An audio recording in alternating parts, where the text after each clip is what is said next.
ہمیں لگتا ہے نا کہ ہم نے دنیا میں کسی بھی شخص کو کوئی نقصان پہنچا دیا، اس کے ساتھ کچھ برا کر دیا، تو ہم بہت چالاک ہیں، ہم بہت زیادہ سمجھدار ہیں۔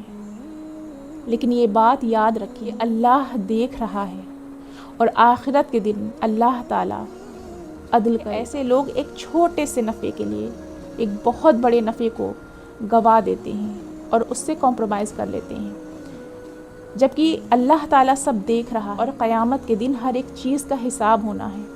تو خدارا اللہ سے ڈریں اور کسی کا بھی نقصان کرنے سے ڈریں۔ چھوٹے سے فائدے کے لیے ہم کسی کا نقصان کیوں کریں؟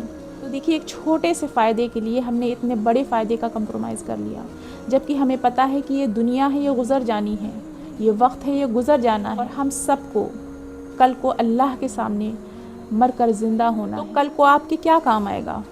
آپ نے دنیا میں جو نیکیاں کی ہوں گی وہ کام آئیں گی۔ تو اللہ کے لیے دنیا میں نیکی کریں، کسی کو فائدہ پہنچائیں اپنی ذات سے، نہ کہ اس کو نقصان۔